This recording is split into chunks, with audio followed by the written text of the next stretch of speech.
What we're going to talk about for the next hour is what I call Messianic pointers. So, we've talked about these New Testament things that were just a given when we see the New Testament open up, and we're on the scene and we're talking about the Messiah. People are talking about the Messiah, and where did their idea of what the Messiah was supposed to be come from? Right. In 1 Corinthians 15:3, Paul says that Christ died for our sins in accordance with the Scriptures, right?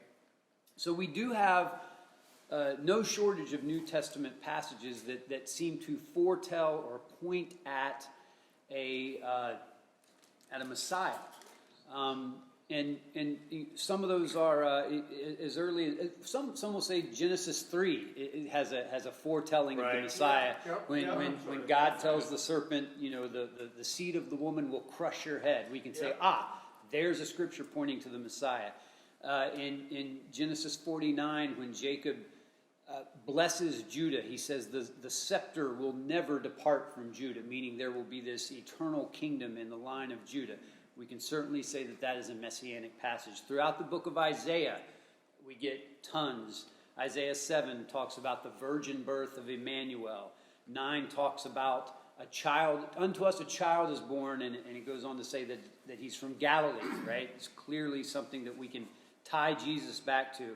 In chapter 42 of Isaiah, he talks about the servant, and God's Spirit is upon him, and a bruised reed he will not break, and a smoldering wick he will not snuff out, and he will bring justice. And it points to this idea of a gentle Messiah, and we can see Jesus in that.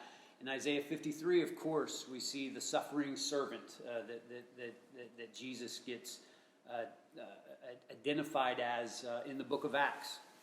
And then in 61, Isaiah 61, there's this amazing passage about the year of God's favor when the captives will be released, and Jesus himself reads that. Ed talked about this last night. Jesus reads that in Luke 4 as he is sort of beginning his keynote speech for his public ministry in the book of Luke. In Micah chapter 5, we see passages about the importance of Bethlehem. In Daniel chapter 7, we see passages about the Son of Man. And then a really cool one is in Psalm 110 when the psalmist talks about the Lord said to my Lord. So there's this sort of a breaking down. The king has a Lord who has a Lord. And he goes on to say that this Lord is a priest in the order of Melchizedek, which is very mysterious, and we're going to actually come back to that later. Awesome. So it's not as if we don't have messianic pointers in the Hebrew Bible. We for sure do have messianic pointers. But Second Temple literature adds to that, and I think in some very unique ways that are very illuminating, and we're going to look at some of those passages. And some of them, dare I say, almost give a little more depth to what can be expected in a Messiah, or to what a Messiah is going to do for us when he does indeed come. Right. So we've been talking about 2 Maccabees chapter 7 off and on throughout the weekend, and amazingly, we haven't talked about these verses that I'm going to talk about. So I'm really fired up about that. But in 2 Maccabees chapter 7. This is the 7 sons that Ed started us off talking about. They're being tortured for their faith, or for their allegiance to Israel and to their adherence to the Torah. And one of the sons, this passage that we're going to look at depicts one of the sons sort of talking back to Antiochus. Antiochus is this Syrian king that's torturing them and trying to get them to sort of renounce their Jewish identity and perhaps get spared. And this brother says in verse 37, "But I, like my brethren, offer up my life and my body for the laws of our fathers." So I'm offering up my life, right? You're not taking it from me; I'm giving it. Wow. He says, calling upon God to be speedily merciful to our nation, and that thou by torments and stripes mayest confess that he alone is God. But in me and in my brethren the wrath of the Almighty, which hath justly been brought upon all our nation, shall cease. And you just dig into that a little bit and think about Jesus. Yeah. This brother says, I'm offering up my life, and I'm calling on God to cease the torments of our nation. Right? So he's dying on behalf of his nation. And in verse 38, it indicates that through the death of these 7 brothers, the wrath of God shall cease. Doesn't that sound a lot like what Jesus has done?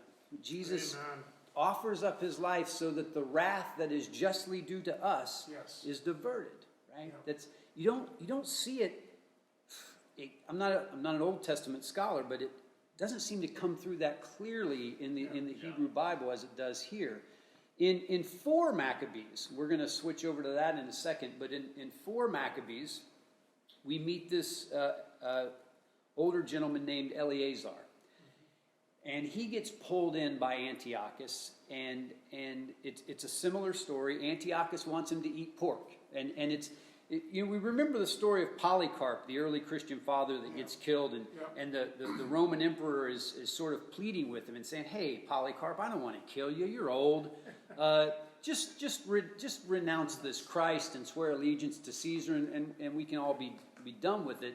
Similarly with Eleazar, at one point in the passage, it says that the king's retinue or the king's employees or servants, whoever, actually come to Eleazar secretly and say, look, we'll cook up some meat for you and you can eat it pretending it's pork. Almost like, just because even they were tired of seeing how badly this man was being tortured. But Eleazar was like, no way, I'm not going to do that. Right? I'm not even going to pretend to give in to this man. But in this one particular passage in 4 Maccabees, it says, when the king's advisors saw that he remained confident in the face of torture and didn't appreciate their compassion, the guards carried him to the fire. They burned his body with diabolical devices, and then they threw him on the ground and poured disgusting liquid into his nostrils. It's creative. Wow. Moving on to verse 26, it says, Eleazar was now burned down to his bones and on the edge of death. He raised his eyes toward God and said, God, you know that I could have saved myself. Instead, I am being burned and tortured to death for the sake of your law. Have mercy on your people.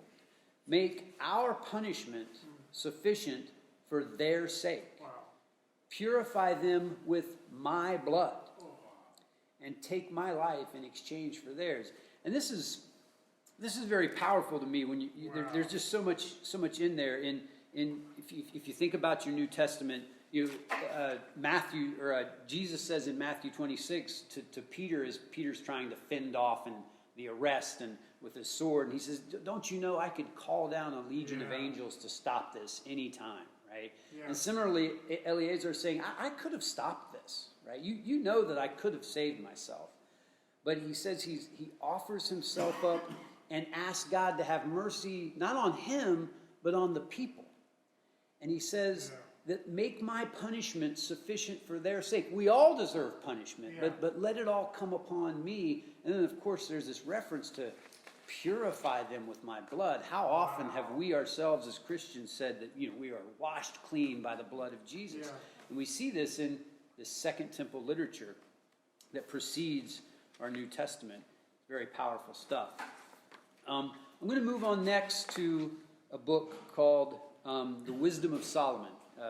First century writing in the Septuagint, again, prior to the Christian era. And I'll just slide us right over there and we'll start reading it. This is right out of the chapter 2 of the book, and it says, let us lie in wait for the righteous man because he is inconvenient to us and opposes our actions. He reproaches us for our sins against the law and accuses us of sins against our training or teaching. He professes to have knowledge of God and calls himself a child of the Lord. He became to us a reproof of our thoughts, the very sight of him is a burden to us, because his manner of life is unlike that of others, and his ways are strange. We are considered by him as something base, and he avoids our ways as unclean. He calls the last end of the righteous happy, and boasts that God is his Father. We've been studying out the book of John in the Hampton Roads Church, and Jesus gets accused of blasphemy for saying that he's the Son of God. Well, here we see sort of a precursor to that in this very passage here. Moving on in verse 17, it says, "Let us see if his words are true, and let us test what will happen at the end of his life. For if the righteous man is God's son, he will help him, and he will deliver him from the hand of his adversaries. Let us test him with insult and torture, that we may find out how gentle he is, and make trial of his forbearance." Moving on, it says, "Let us condemn him to a shameful death, for according to what he says, he will be protected." Thus they reasoned, but they were led astray, for their wickedness blinded them, and they did not know the secret purposes of God, nor the hope for the wages of holiness, nor discern the prize for blameless souls. We see these guys talking about this unnamed character in the wisdom of Solomon, and it sounds a whole heck of a lot like Jesus. Yeah. And I think about passages in Matthew 27. I just want to read this, starting in verse 29 of Matthew 27. As Jesus is being crucified, it says,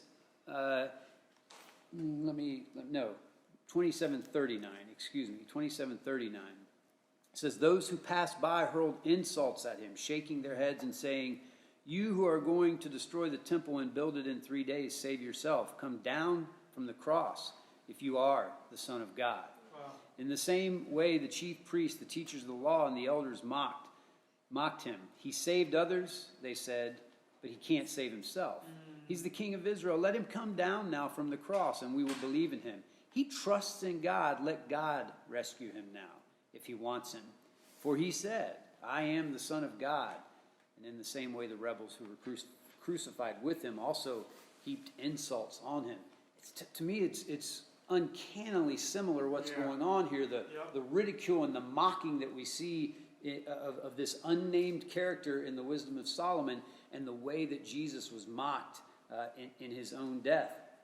And in the wisdom of Solomon, it says that they did not know the secret purposes of God, or the hope for the wages of holiness. And that so much reminds me of 1 Corinthians 2 in verse 8, when Paul says, "None of the rulers of this age understood it. For if they had, they would not have crucified the Lord of glory." Wow. This is an incredibly messianic passage to me.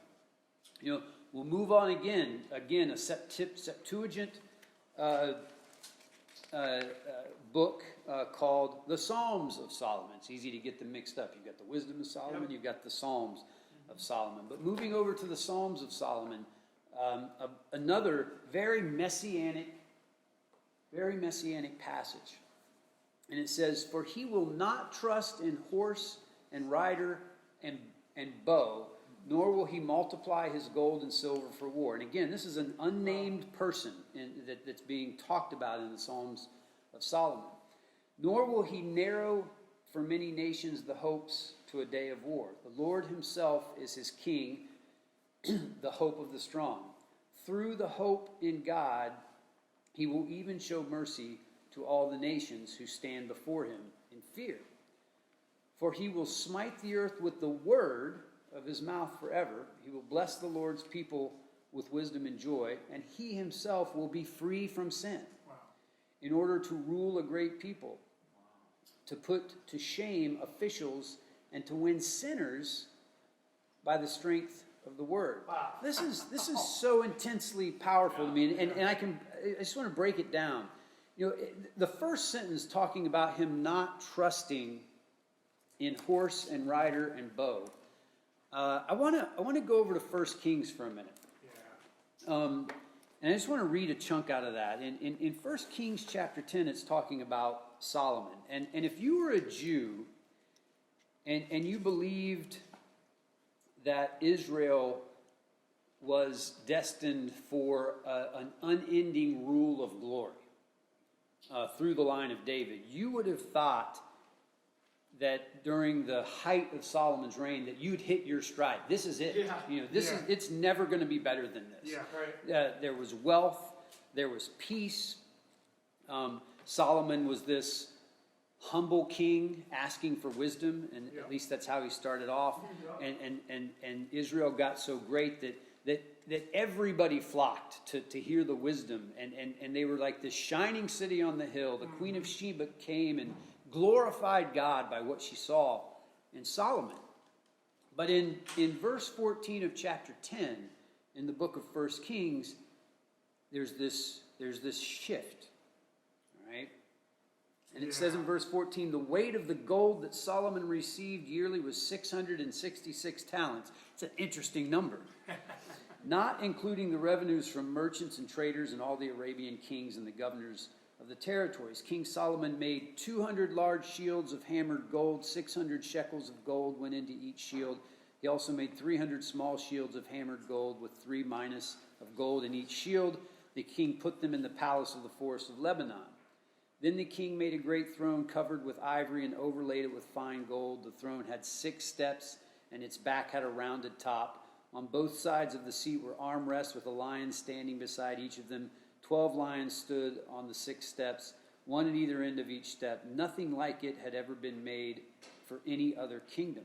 All King Solomon's goblets were gold. He drank from gold.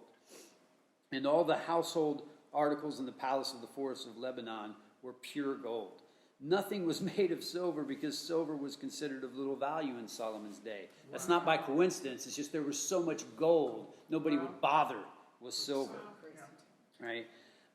Verse 22, the king had a fleet of trading ships at sea along with the ships of Hiram. Once every 3 years it returned carrying gold, silver, and ivory, and apes and baboons. King Solomon was greater in riches and wisdom than all the other kings of the earth. The whole world sought his audience with Solomon to hear the wisdom God had put in his heart.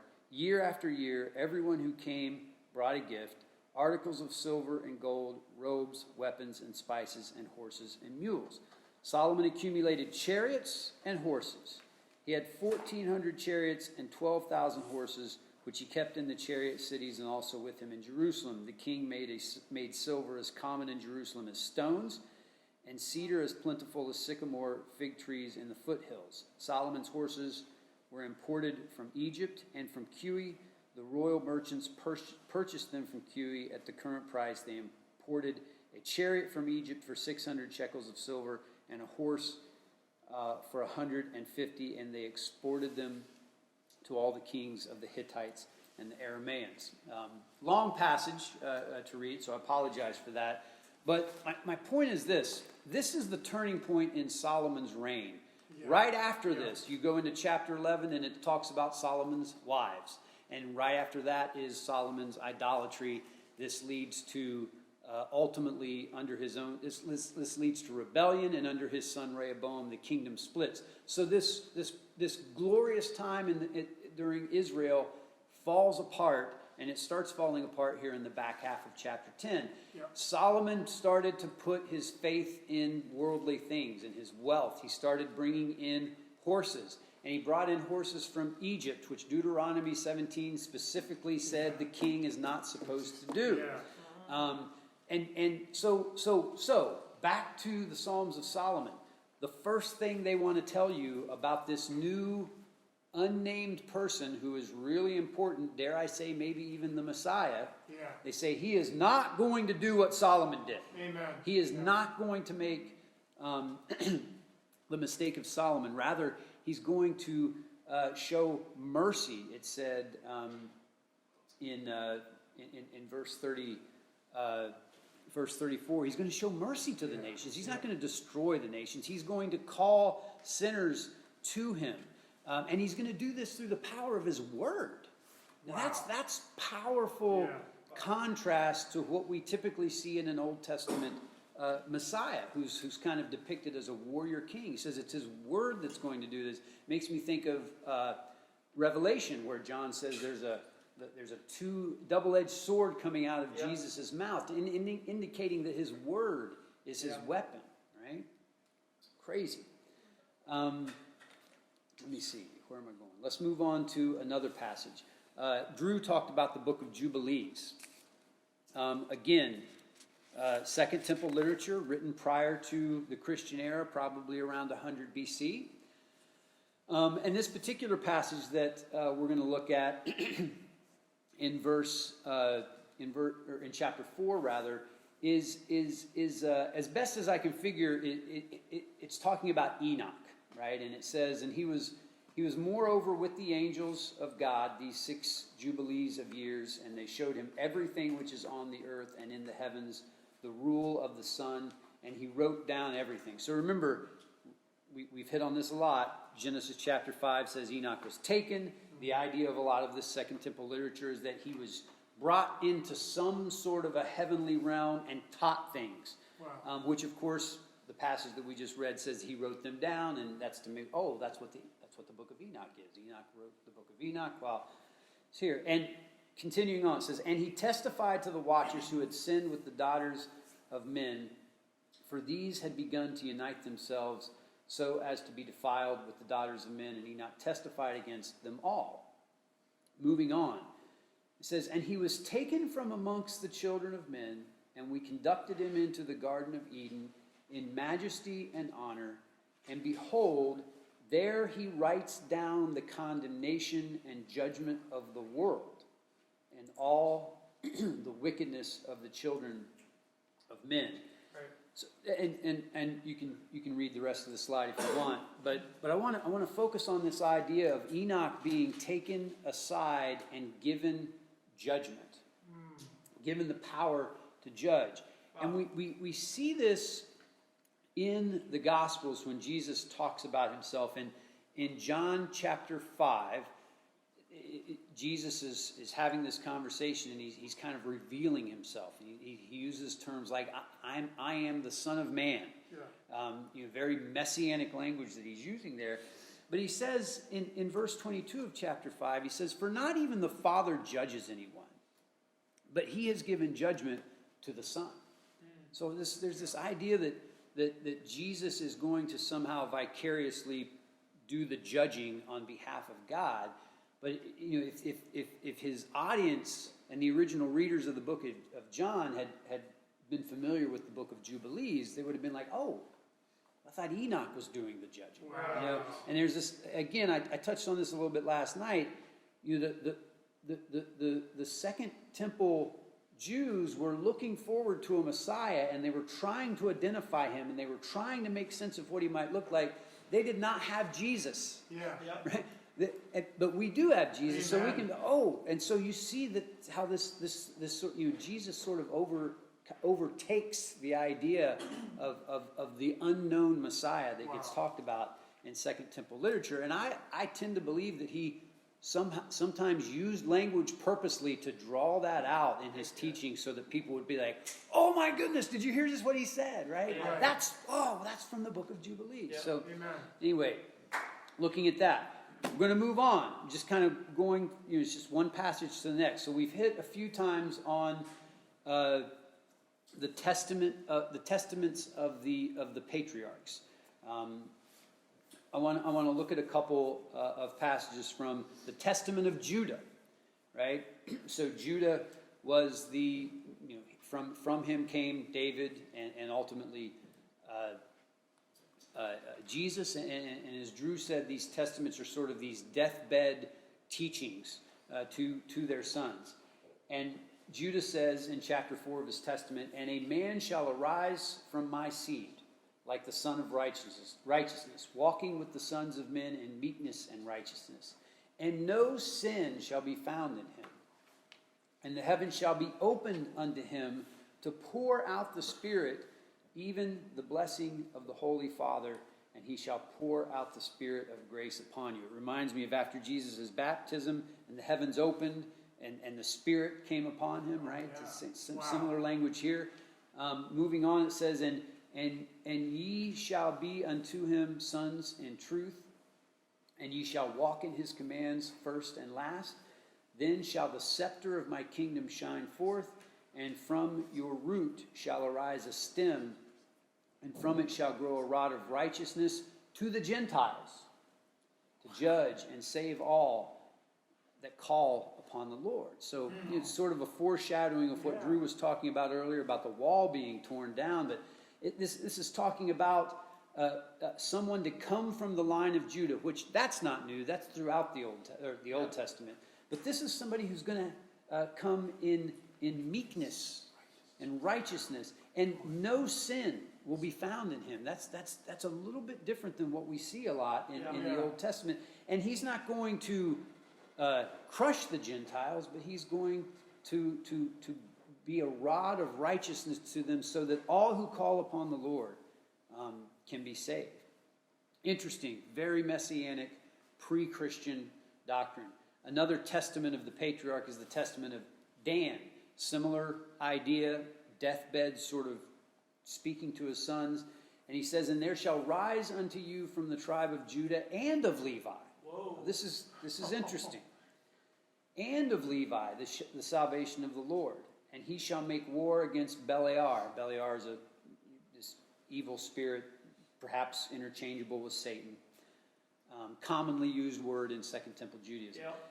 And execute an everlasting vengeance on our enemies, and the captivity shall he take from Beliar the souls of the saints, and turn disobedient hearts unto the Lord, and give them that call upon him eternal peace. This idea that he's going to reclaim souls from Beliar. And we're going to talk a little bit more about that later.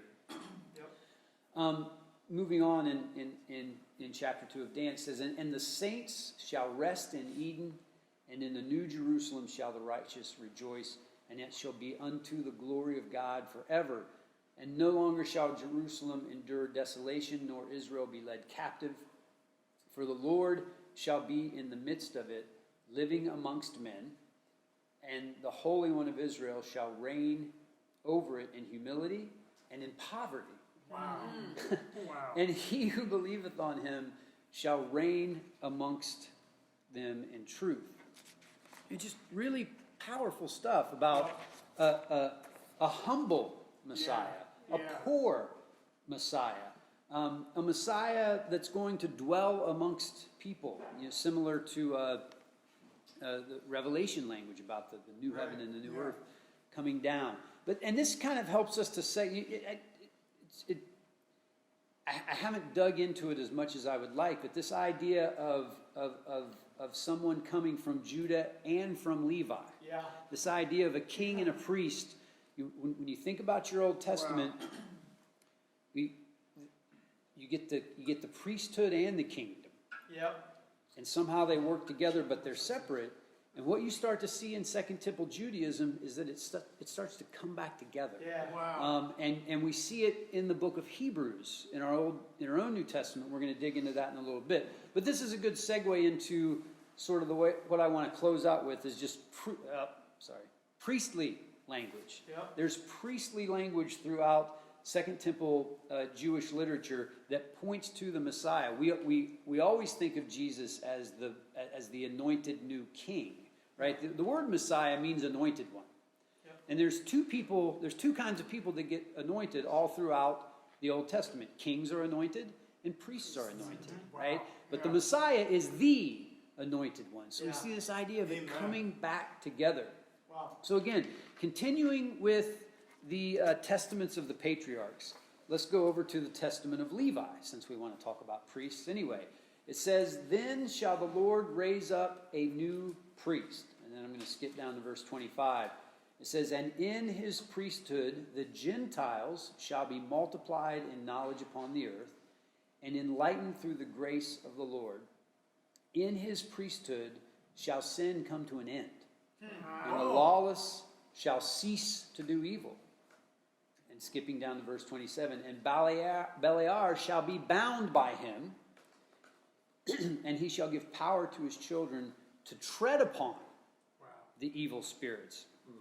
And that's pretty cool, But this idea that Beliar or Satan is going to be bound by him, that definitely sounds like Revelation language. Again, there's this mention of the Gentiles being blessed by this Messianic figure that the Testament of Levi is speaking about. We'll look at one more patriarchal testament from Simeon. Simeon doesn't get a lot of attention in the Old Testament, so why not throw him a bone here this morning? In Simeon chapter 3, and I love this. Watch what he does with his words here. He says, "And now, my children," double comma. I don't know why there's two commas there. I apologize. And now Ed was supposed to fix that. And now my children. So when he says, "And now my children," he's talking about the children of Simeon. Now my children and Judah, and obey Levi and Judah, and be not lifted up against these two tribes, for from them shall arise unto you the salvation of God. Wow. For the Lord shall raise up from Levi, as it were, a high priest, and from Judah, as it were, a king, God and man. Whoa. And he shall save all the Gentiles in the race of Israel. So he starts off talking about two different people, a priest and a king. That's awesome. But then he later calls it he. Like not they, yep. He. Right? So this idea that this messianic dream that they have, that he's going to be not just the line of Judah, but he's also going to be a priest, and that we look back at 1 Samuel 8 when the Israelites first asked for a king, and we see that grieved Samuel so much, and that of course is when we get a kingdom that is separate from the priesthood, and so there's this idea that what we really need is one. Yep. We need to worship God, right? We don't need a king. We need to be worshiping God. And this idea that the Messiah would not just be a king, but he would also be a priest, started to really get traction during the Second Temple period. And that brings me to my last text. And this is a fragment of a document. All right, so as you read it, if you can see it on the slides behind me, there's all these different parentheses and stuff, because it's a document that's had to really be excavated to make sense of. But we call it 11Q Melchizedek, or you might see it called 11Q13. It was found amongst the Dead Sea Scrolls. It's believed to have been written in about 100 BC. So again, this is a pre-Christian document. Okay. And just to kind of tee us up, you might recall that last night as I was sort of signing off, I asked folks to read Deuteronomy 32. I asked you to read Psalm 82. Yep. Those are referenced directly in this document. Some of you may have started reading it already. It's going to cover several slides. Great. Awesome. But I also want you to have in mind that the book of Hebrews, in chapter 3 of the book of Hebrews is where it starts talking about Jesus as the perfect high priest. Yeah. And that's a great read. But again, you don't really see it in other places in our New Testament.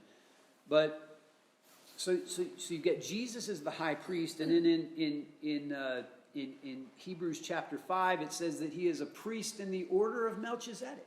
Yeah. Okay? Which of course comes out of Psalm 110, but it's still very mysterious if your only point of... we see Melchizedek in Genesis 14, where he meets Abraham, and it says that he's a high priest of God, but he's also the king of Salem, or the king of Jerusalem. So, hey, what is that? That's your priest and your king. One person, right? Not separate. Wow. One person.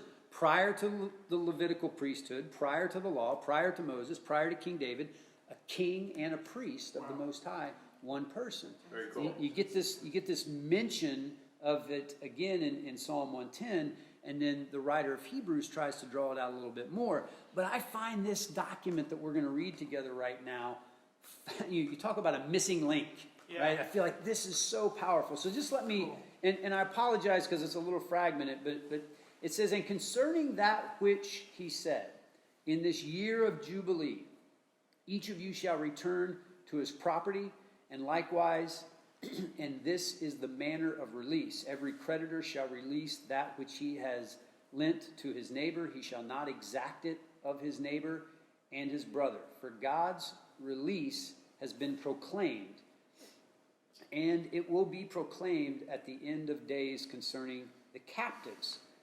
He said to proclaim liberty to the captives. So what, in this very short paragraph, the writer of this document, he's riffing off of the Day of Atonement.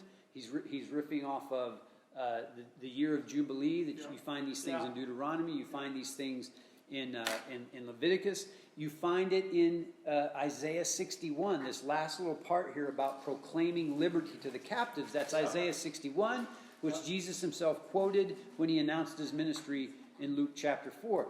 So he's bringing all of these different concepts of God's grace and goodness all into one paragraph. Okay? Wow. So stay with me. Goes on. It says, its interpretation is that he will assign to them the sons of heaven and to the inheritance of Melchizedek. For he will cast their lot amid the portions of Melchizedek, who will return them there and will proclaim them liberty, forgiving them the wrongdoings of all their iniquities. Let's go. And this thing will occur in the first week of the Jubilee, in the 9 Jubilees. That follows the 9 Jubilees. So if you remember, I've said a few times that these Second Temple Jews were looking for a Messiah. Yeah. But they didn't know Jesus. They didn't have Jesus. They couldn't think Jesus. So they started attaching messianic ideas to names they did know, like Enoch. Mm-hmm. But here we see like Melchizedek, right? Wow. We start to see this character of Melchizedek starting to step in to a godly role and a messianic role. Moving on, it says, and the Day of Atonement is the end of the 10th Jubilee. If you knew your book of Leviticus really well, my assumption is this would all make sense to you. But it says, when all the sons of light and the men of the lot of Melchizedek will be atoned for. If you read Dead Sea Scrolls and you read about the Essenes, they refer to themselves as children of light, right? Yeah, okay. So the Dead Sea Scroll is probably written by an Essene or someone who was sympathetic to the Essenes, or it was a document important to the Essenes. It says, and a statute concerns them to provide them with their rewards. For this is the moment of the year of grace for Melchizedek. Right? So this year of grace, year of Jubilee, it's like the year of the Lord's favor, but now it's being attached to Melchizedek. Right? There's this, it's being personified, or it's being assigned to a person. And again, they don't know who Jesus is, so they're just using names that make sense to them, right? It says, and he will by his strength judge the holy ones of God, executing judgment as it is written concerning him in the songs of David, which means the Psalms, by the way, who said, Elohim has taken his place in the divine council. In the midst of the gods, he holds judgment. And it was concerning him that he said, let the assembly of the peoples return to the heights above them. God will judge the peoples, and as for that which he said, how long will you judge unjustly and show partiality to the wicked? So this is where Psalm 82 comes in. So this is a quote out of Psalm 82. And let me turn over to Psalm 82. Right. Let me see how much time I got. Oh, we're doing fine. Yep. Psalm 82 in the NIV, and here we're going to go. I apologize for picking on the NIV. I think the NIV is great, but there's some things that I don't particularly care for about it. So I'm going to compare Psalm 82 in the NIV to Psalm 82 in the ESV. So I'll start by reading from the NIV. And it says, God presides in the great assembly. He renders his judgment among the gods. If you're looking at an NIV, it's got the word gods in quotation marks. I don't think quotation marks exist in Hebrew. So I don't know why we have quotation marks there. It almost makes you want to say, well, God's maybe, right? But that's not what the original language says, right? Point. In Psalm 82, in the ESV, it says, God has taken his place in the divine council. Right. NIV says great assembly. Well, great assembly could just be church for that matter. You know, it could be a basketball game, a great assembly of people, right? It's so generic and sterilized. Yeah. But the original language says divine counsel. There's something supernatural going on here. Yep. Right? And he says, and it says that he renders judgment amongst the gods. And again, the NIV wants to put that in parentheses and kind of explain it away. But the word is Lohim. It's a God. It's a supernatural reference. So it says here that God is in a divine council. He's sitting amongst a group of supernatural beings, and he is rendering judgment on the gods. And it goes on to say, how long will you defend the unjust and show partiality to the wicked? Defend the weak and the fatherless, uphold the cause of the poor and the oppressed, rescue the weak and the needy, deliver them from the hand of the wicked. The gods know nothing, they understand nothing, they walk about in darkness, all the foundations of the earth are shaken. I said, you are gods, you are all sons of the Most High. And again, he's talking to supernatural beings here. But you will die like mere mortals. Whoa. You will fall like every other ruler. Okay. So, Psalm 82 is riffing off of Deuteronomy 32. So turn over to Deuteronomy 32. All right. And again, we're going to compare Deuteronomy 32 from the NIV to Deuteronomy 32 in the ESV. And a lot of you guys are probably nodding your heads out there. I know that Ben is, but there's a biblical scholar named Michael Heiser. He does this podcast called The Naked Bible. Don't let the word naked throw you. He's just simply saying it's stripped down. I'm looking at the Bible as it was written before we put all these window dressings on it in our own culture. And he talks about this a lot. Yep. But in Deuteronomy 32, again, I'll read it from the NIV first. In verse 8, it says, when the Most High gave the nations their inheritance, when he divided all mankind, he set up boundaries for the peoples according to the number of the sons of Israel. For the Lord's portion is his people Jacob, his allotted inheritance. Okay. Now the first thing I want to point out is that this is riffing off of the Tower of Babel. At the Tower of Babel, all people were sort of one people group, and they all spoke the same language, presumably, but God dispersed them. And they all spoke different languages, and therefore they were broken into the different nations. Throughout the Old Testament, you see the nations referred to. Yep. They are the Gentiles. So the idea being that they were broken up into 70 nations. 70 ties back to Genesis 10, where you get the table of Noah's sons' descendants. There were 70 of them, and the presumption here is that there were 70 different nations. They all were speaking 70 different languages. And Deuteronomy 32:8 says that that he set up boundaries for the peoples according to the number of the sons of Israel. Yep.